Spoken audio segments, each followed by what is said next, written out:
Los niños van a ir a la plaza.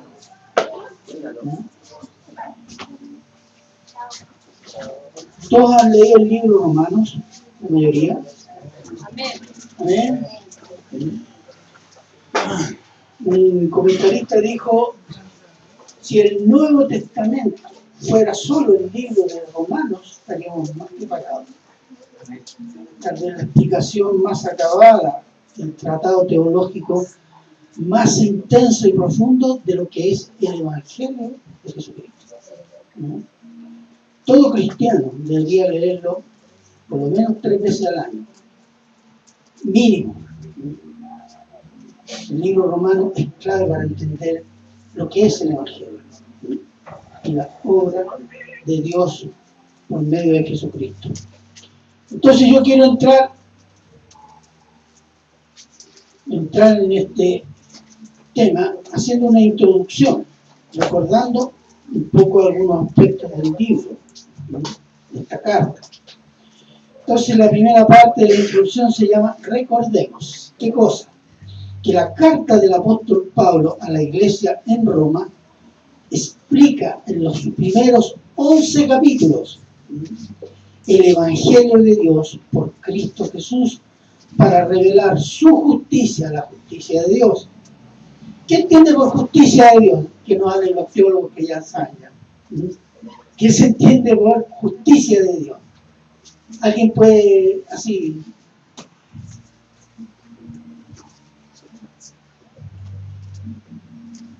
¿Nadie? ¿Nadie sabe? Justicia de Dios, a ver los que saben. La verdad. Rectitud. Rectitud moral de Dios. Santidad de Dios. Eso, cuando se habla de justicia, se está hablando de eso, la rectitud moral, la integridad de Dios, la santidad absoluta de Dios. Entonces cuando dice, para revelar qué cosa es su justicia, por fe, y para vivir por fe, ¿dónde? ¿En quién? En los pecadores arrepentidos, porque este es el Evangelio para pecadores. ¿Aquí hay pecadores o no? ¡Amén! ¿Todos arrepentidos? No todos, pero bueno, ya llegará. Cristo es el amor de Dios a una humanidad depravada e impotente para salir del pecado por sus propios medios. Y la causa de ello es que la humanidad ama sus pecados. Toda la obra de Dios por medio del Evangelio, que es una gracia en el pecador, es por fe. Y esa fe, ¿quién la da? Dios. Porque dice, porque por gracia sois salvos por medio de la fe. Y esto no de vosotros, pues es don de Dios. Efesios 2:8. 2. Meditemos. Primero recordemos. Meditemos ahora. Piense. El capítulo 12 de la carta del apóstol Pablo comienza con un llamado a vivir de acuerdo a las misericordias que Dios ha derramado a los pecadores que han creído y se han sometido a Cristo. Y digo capítulo 12 para adelante, estamos en el 13. El mandato del apóstol Pablo en forma de ruego dice, sométanse su cuerpo a la voluntad y a la obra de Cristo. Y transformen su mente, el modo de pensar, el entendimiento a la voluntad de Cristo para conocer y amar la voluntad de Dios y vivir para Dios. Cuando dice sacrificado vuestro cuerpo como sacrificio vivo, significa que su cuerpo viva, trabaje para Dios, no para el pecado. Pero eso no se puede hacer si su mente no se transforma. ¿Y cómo transformamos nuestra mente? Con la palabra de Dios, que cambia nuestro pensar, nuestro sentir y nuestra voluntad. Es un trabajo constante. ¿Qué más sigue diciendo el apóstol? Que nadie se crea más que otros hermanos. Use los dones que el Espíritu Santo nos regaló cuando fuimos llevados a Cristo. Y da una lista de dones, ¿cierto? Es un drama a veces en las iglesias cuando uno le pregunta a los hermanos que llevan 15, 20 años, hermano, ¿cuál es su don? Y miran para arriba como a ver si por ahí viene el don. No viene. ¿Sabe lo que es eso, hermano? Es entristecer el Espíritu Santo. Porque Dios nos da ese don por medio de ¿qué? De su Espíritu Santo. Y el Espíritu Santo nos da el don que Él quiere, no el que me gusta. Y no usarlo es rebelión. No buscarlo, conformarse, es una actitud rebelde, hermano. Y eso entristece el Espíritu Santo. ¿Qué más? Del capítulo 13 dice: sométanse a las autoridades civiles y judiciales. El cristiano no es un promotor de revueltas, revoluciones. El cristiano en todas circunstancias se somete a la autoridad.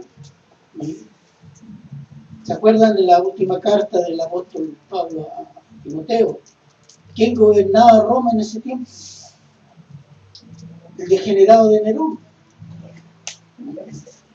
¿Y quién mandó a matar a Pedro? El degenerado de Nerón.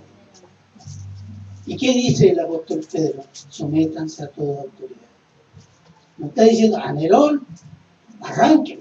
A Nerón, hagan manifestaciones. Marcha por Jesús. ¿No? Sométanse a toda autoridad. Después, ¿qué más dice? Ama al prójimo como Dios nos amó y nos ama en Cristo. Ese amor, ¿cómo es ese amor? Incondicional. Y en otras palabras, el pecador que es salvo por la fe en Cristo es capacitado por el Espíritu Santo para crecer en la santidad de Dios, que nos ha sido regalada por Cristo Jesús.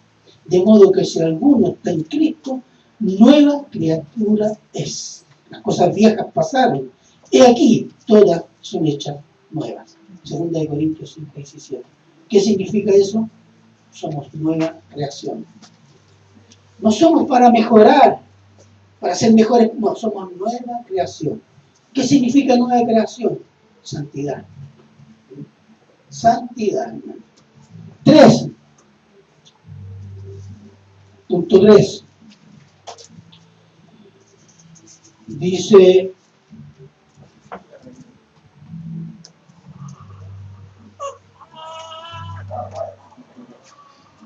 recordamos, ¿cierto? Meditamos y por tanto actuemos, hagamos, obremos,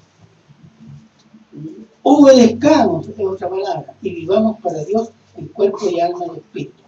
El título de este pasaje se llama Desechando el pecado y creciendo en Cristo, Romanos 13, del 11 al 14.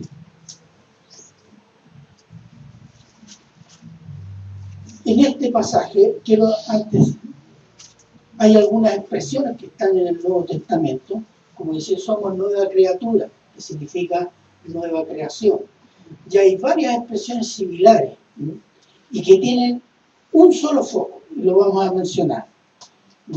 El llamado de Dios al de la fe en Cristo a vivir la santidad es por lo que somos en Cristo o como Dios nos ve en Cristo.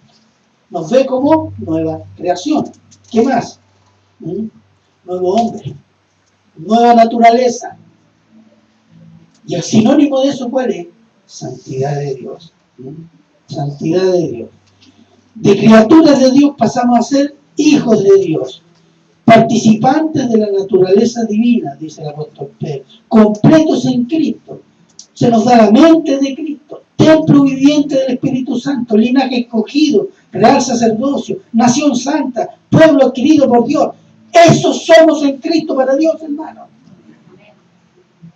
Créase el cuento. Y hechos conforme, y esta es la clave, a la imagen de su Hijo, Cristo. Y eso significa que santidad. Santidad es crecer, ¿qué cosa? En el carácter de Cristo.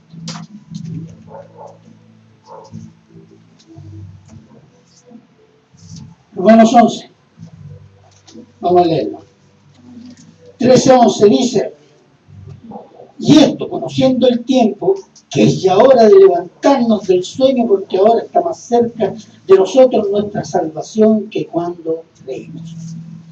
Este es un llamado urgente que está haciendo el apóstol a la iglesia. Dice, y el versículo, y esto, es decir, y todo lo anterior, lo que viene explicando, lo que viene sintetizado, lo anterior, y conociendo el tiempo que estamos viviendo. ¿Qué tiempo estamos viviendo? A ver, ¿estamos en el milenio? Algunos dicen que sí. ¿Estamos en la tribulación? No. Tiempo de la gracia. Eso implica varias cosas. El tiempo de la gracia, ¿qué significa? Que es el tiempo de la redención, de la salvación, por fe. Ese es el tiempo que estamos viviendo. Pero en un contexto de ¿qué? De un mundo oscuro. De un mundo que está oscurecido por el pecado. Estamos viendo lo que se llama tiempos finales. Los tiempos finales comenzaron cuando el Señor Jesús murió, resucitó y ascendió. Y se concluirán con su segunda venida como juez y rey. Entonces, ¿y nosotros qué esperamos? ¿Qué espera la iglesia?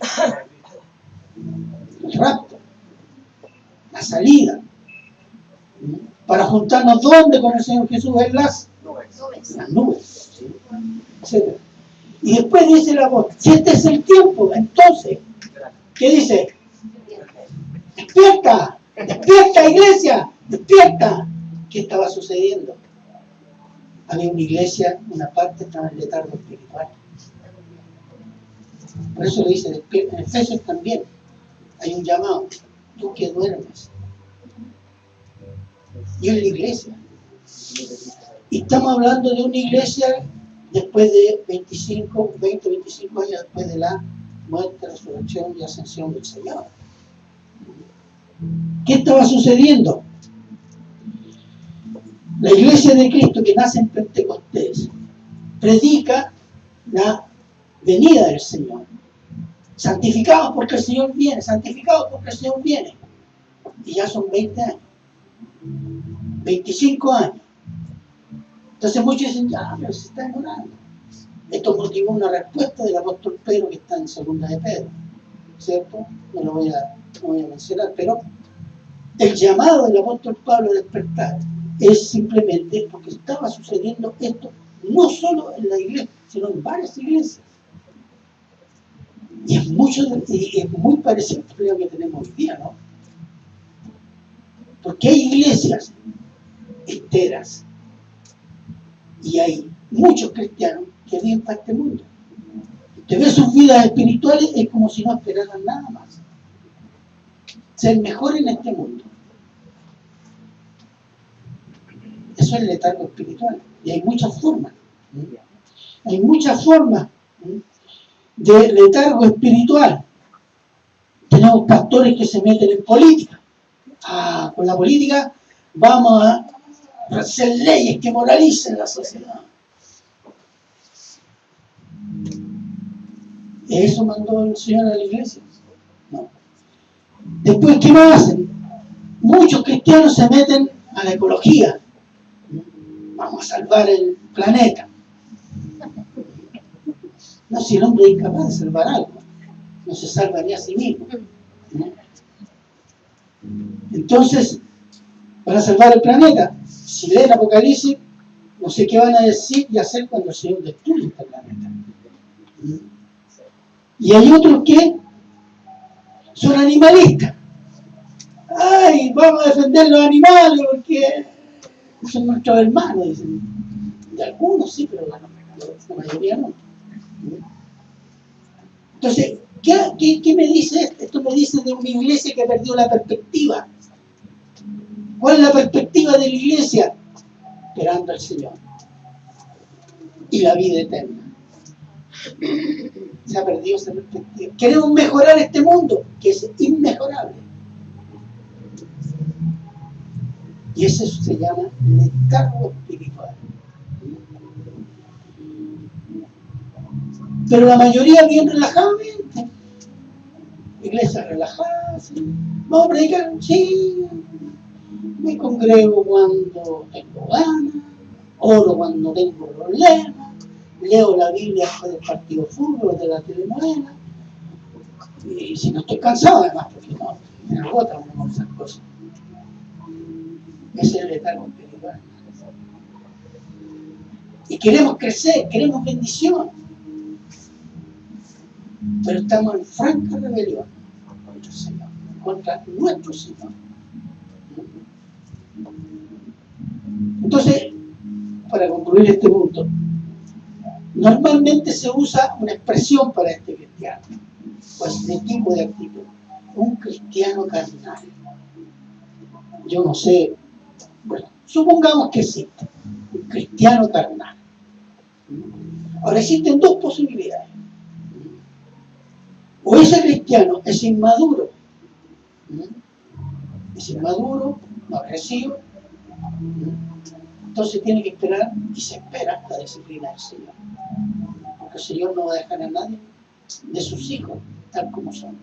Él quiere que se santifique. O la otra, es un inconverso convencido. No tiene el Espíritu Santo. Y se está yendo al infierno. Ya no hay disciplina, es juicio. Está bajo juicio. Muchos cristianos tienen que examinarse en eso. Muchas iglesias enteras. Pero bueno, lo dejo ahí. ¿Qué más? Dice el versículo, ¿por qué? Voy al 11, dice, porque ahora está más cerca de nosotros nuestra salvación que cuando creímos. Pero claro que está más cerca. Está más cerca de cuánto, 2000 años, ¿o no? Ellos creían que venía Cristo en esa generación. Cada generación tiene la expectativa de que en su generación viene Cristo. ¿Qué esperamos nosotros? Esperamos a Cristo, ¿no? Cada generación tiene esa expectativa, justamente. Entonces, ¿por qué esperamos la venida del Señor para resucitar los muertos en Cristo y los que estemos vivos? Nos vamos a conocer muertos y nos vamos a ir con el Señor para completar nuestra redención. Mire, busque Romanos 8, 22, 23, por favor, alguien que pueda estar ahí.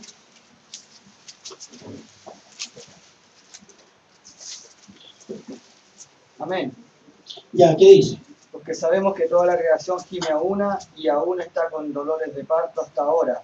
Y no solo ella, sino que también nosotros mismos que tenemos las primicias del Espíritu, nosotros también gemimos dentro de nosotros mismos esperando la adopción, la redención de nuestro cuerpo.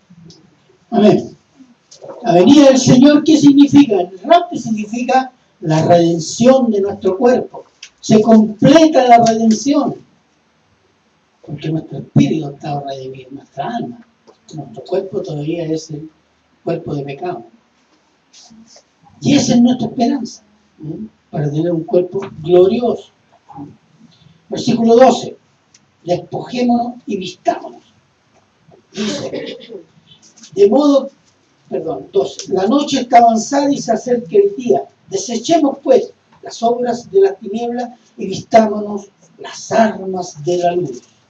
Es un llamado a la guerra, ¿no? Al combate, a la lucha. Despierta y párate. Párate, toma las armas. Despójate de lo que te molesta. Prepárate para qué? Para la batalla. El tiempo de tiniebla, de pecado, este es el tiempo. Este es un tiempo que domina ese pecado. El rechazo a Dios, el rechazo a Cristo, la indiferencia a su palabra, el culto al hombre, el culto al ego, el culto al pecado. Esa es hoy en la noche. Este es tiempo de noche. Y eso es lo que está diciendo el pasaje. La noche está avanzada, quiere decir, está por terminar. ¿Y qué más dice? Está por terminar y se acerca el día. ¿Qué día? El día de juicio, el día de santidad, el día de la exaltación de la gloria de Jesucristo. Eso esperamos, ¿no? Sería una amén. Amén. ¿Hay un canuto por ahí? Amén. Ya. ¿Se fijan? Veamos, tenía un versículo acá. No. Filipenses. Vamos a Filipenses 2, 10, 11.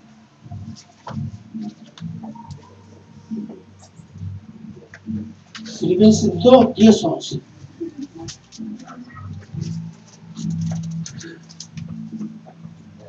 Ya, ¿qué dice? Léalo acá para que lo escuchen. Para que en el nombre de Jesús se doble toda la rodilla de los que están en los cielos y en la tierra y debajo de la tierra, y toda lengua confiese que Jesucristo es el Señor, para la gloria de Dios Padre.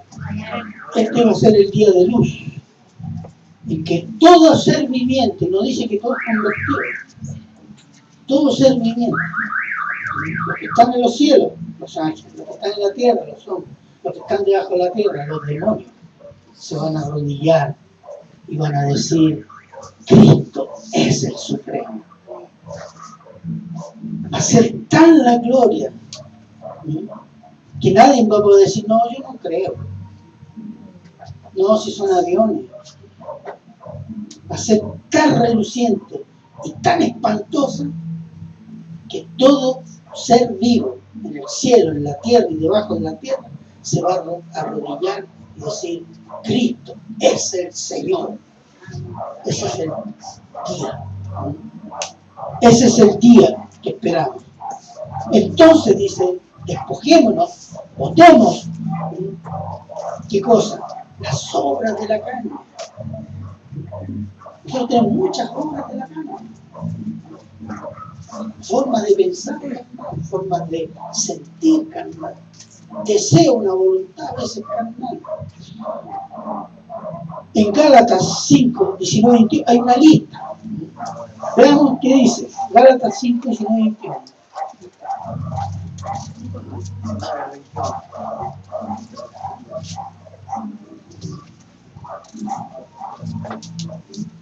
Amén. ¿Ya?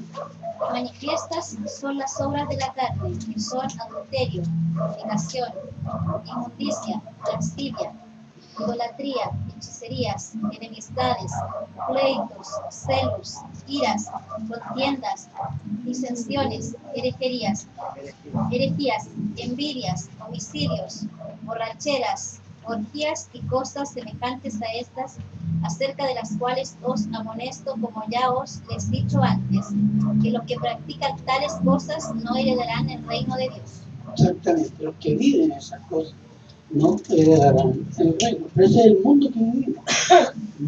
Y muchas veces nosotros tenemos algo de eso. Cada uno tiene que examinarse, cada uno está luchando con algo, y a veces ni siquiera lucha. Hermanos, la santificación es un proceso en el cual el Señor lo llama a participar porque ya está capacitada para hacerlo. La semilla está dada, los medios están dados, actúe, obre. Es decir, dice, volviendo acá al versículo 12, desechemos. ¿Qué significa? Arrepentámonos, arrepiéntanse. ¿Arrepiéntanse de qué? Abandonen y vuélvanse a Cristo. Abandonen toda obra carnal, toda obra que mancha nuestra vida. Luchemos contra ella cada día. Vistámonos con las armas de la luz, dice, armas de santidad en nosotros, armas que nos cubren de pies a cabeza.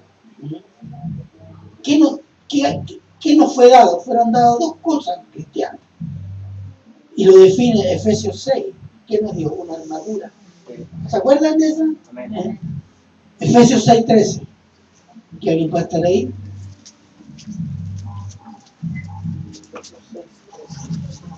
Efesios 6:13. Amén. ¿Ya? Por tanto, tomad toda la armadura de Dios para que podáis resistir en el día malo y habiendo acabado todo, estar firmes. Firme. La armadura, ¿sabe cuál es la materia prima de la armadura? El Evangelio. usted lee cada componente de la armadura del soldado romano que describe el apóstol Pablo, es el Evangelio, parte del Evangelio. ¿Y qué está diciendo?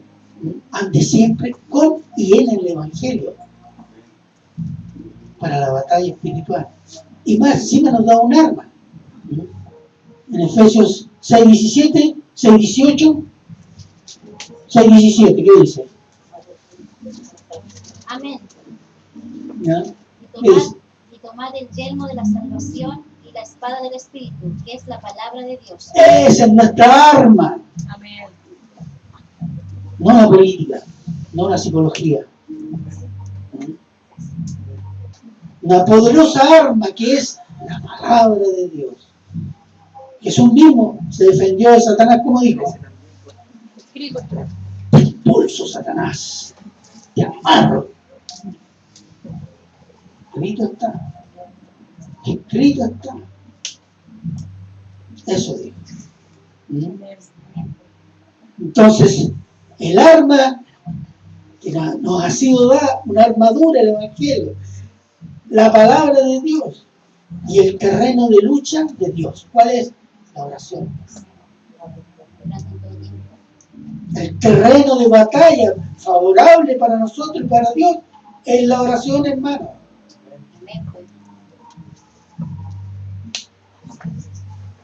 Entonces se nos ha dado todo, ¿cierto? Tome las armas de la luz, entonces. Versículo 13. Vivamos en integridad.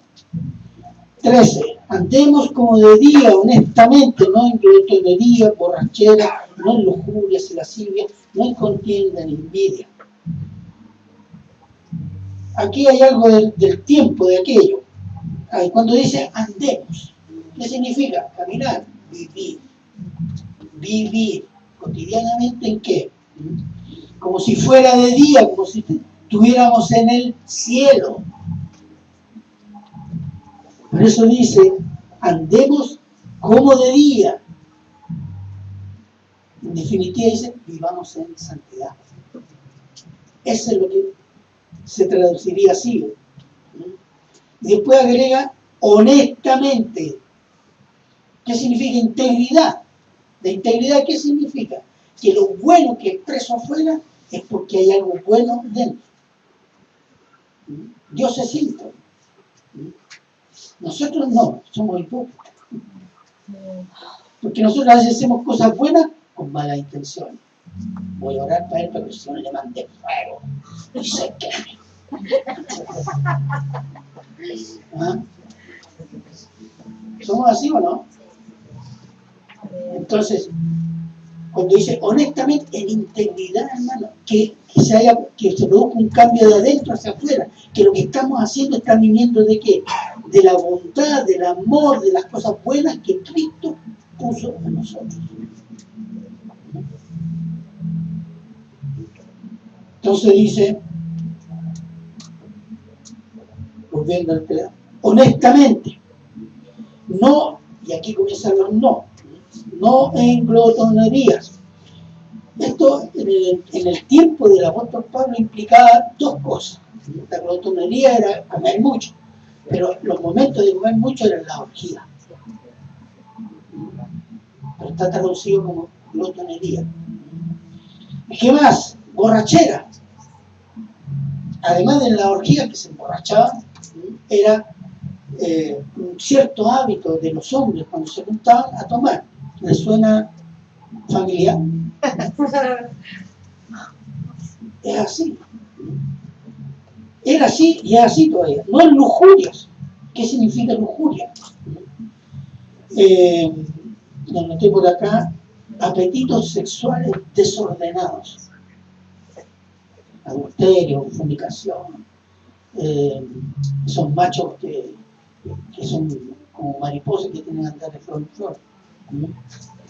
Cosas de ese tipo. Entonces habla de un desorden moral. Y después lascivia. La lascivia serían actos sexuales perversos exhibidos sin pudor. Y nosotros tenemos un ejemplo rampante, el orgullo gay. El día del orgullo gay. toda esa basura, la lascivia, toda la porquería más profunda que hay en el ser humano, se exhibe como cuerpo. Hombres vestidos de mujeres, mujeres que se visten de hombres. Y vaya a decir algo. Pero eso es lascivia. La lascivia se ha legalizado. Eso es lo que está sucediendo. ¿Y qué dice acá? No andemos en lascivia. ¿Por qué? Porque entonces está condenado. ¿Qué más? Dice, y no en contiendas, siempre peleando, siempre queriendo hacer la suya. ¿Sabes? Todo eso en el trabajo, que esos colegas que siempre quieren ganar y siempre andan peleando con todo el mundo por imponerse. También en la iglesia hay gente así. ¿Cierto? No, que el pastor no sabe, no, yo soy mi hermano, y anda, no. Con las hermanas, hay algunas hermanas que trabajan a las mujeres, no, porque siempre en contienda, por imponerse, andan luchando, peleando, litigando con otras personas. ¿Y qué más? Y envidia. Ese no se ve, ¿eh? Ese es un pecado que no se ve, que nunca se habla. Por ejemplo, ¿ha visto eso cuando llega el hermano 4x4 del año así, de paquete, como decía el programa, ¿cierto? Y el hermano dice, el Señor me bendijo. Y ya sale el hermano, capaz que venga droga. Y sale la mesa con la plata. Eso es envidia. Y reconózcala, nosotros somos envidiosos. Cuando alguien tiene eso que nos gusta, nosotros, ya no me gusta, ya, es feo eso. Somos envidiosos. Y cuando esto aflora afuera, es destructivo. Es destructivo para la persona, es destructivo para los que están alrededor. Es como tirar ácido en una flor. La envidia es terrible. Y es una cosa que está muy escondida. Pero ahí está. Dice, sin envidia. Versículo 14. Imitemos el carácter de Cristo. Dice, si no, por el contrario, eso significa, vestidos del Señor Jesucristo y no proveáis para los deseos de la carne. Vestirse del Señor Jesucristo, ¿qué significa? Asuman el carácter de Cristo. Asuman las actitudes, asuman los deseos, los pensamientos de Cristo. Eso significa vestirse de Cristo. Imiten a Cristo. Eso es el llamado. Imitar a Cristo en todo nuestro ser, en pensamiento, en emoción, en voluntad. Y que sus pensamientos pecaminosos, sus deseos y sus hábitos pecaminosos no sean alimento a los deseos de la carne, del ego. El ego se agrada de sí mismo. El ego ama sus pecados. El ego nos gusta agradarle a los demás y agradarle mucho menos a Dios. Pero nosotros estamos formados así. Esa es nuestra naturaleza pecaminosa. No agradar a Dios. En ello, en buscar agradar a Dios, obedecer a Dios, vestirse de Cristo, está nuestro gozo y nuestra dicha, hermano. Amén. No significa que no hay lucha al interior. Y el apóstol Pablo en Romanos 7, el primero en reconocerlo. Pero ahí está nuestra bendición, hermano, nuestro gozo. En una palabra, vivir cultivando el fruto del Espíritu Santo que vive en cada cristiano.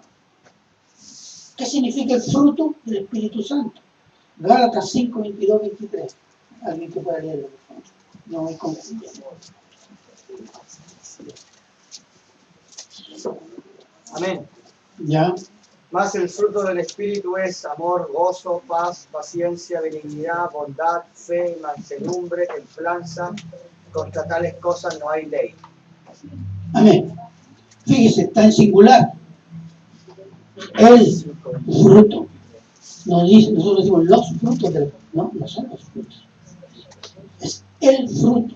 ¿Por qué? Porque es un carácter. Y es el carácter de Cristo.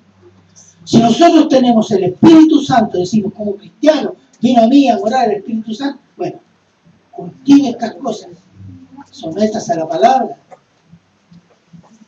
y usted va a poder cultivar estas cosas que están en el Espíritu que vive en usted, porque ese es el fruto que quiere dar el Espíritu Santo, que es el carácter de Jesucristo. Eso es.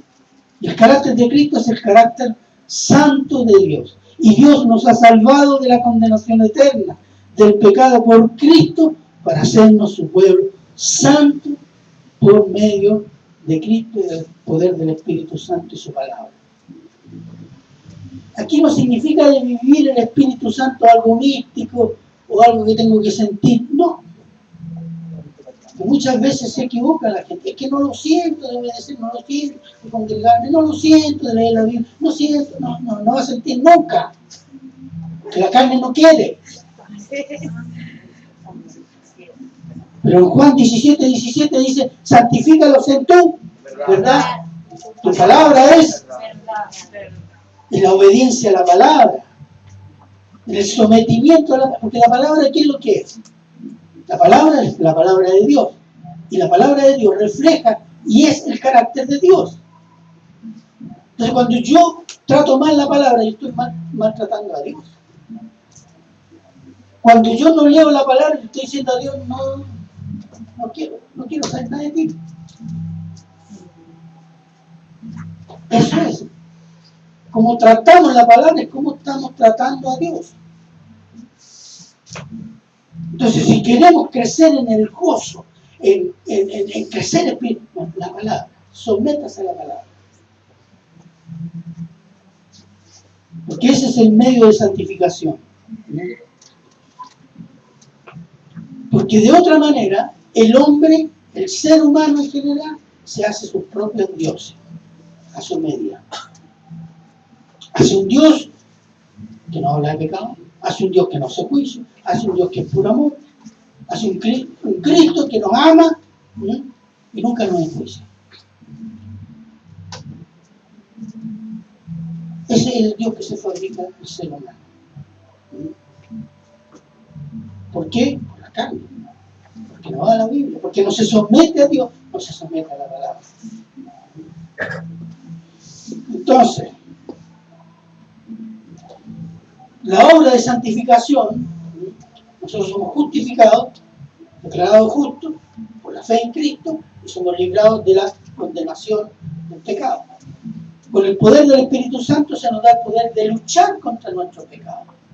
Y con la glorificación del cuerpo nuevo, se nos da un cuerpo como el de Cristo para poder estar en el cielo, glorificado junto a nuestro Señor.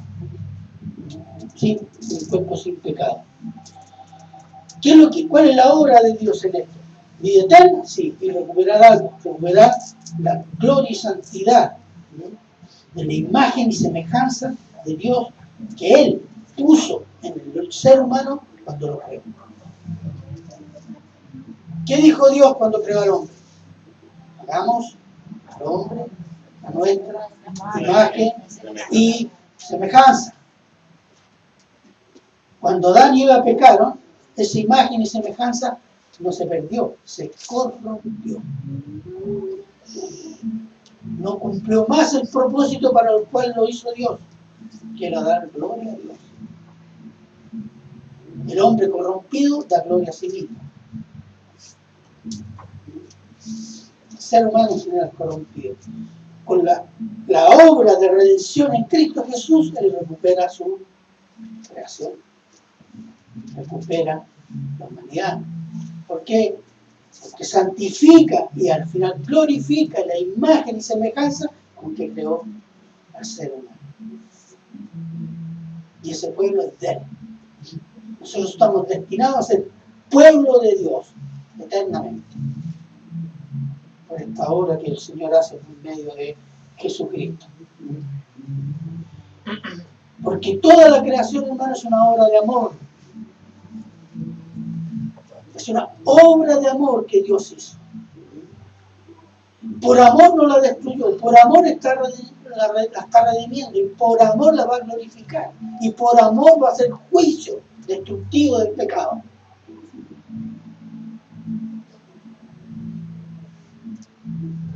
Para hacer todo de nuevo en completa santidad. ¿No? Y todo ser humano en la gloria va a tener que reflejar, ¿no?, pristinamente, como diría uno, la imagen y semejanza de Dios. Santa, clara, toda la creación no lo ve. Estos pecadores inmundos transformados en santos para la eternidad.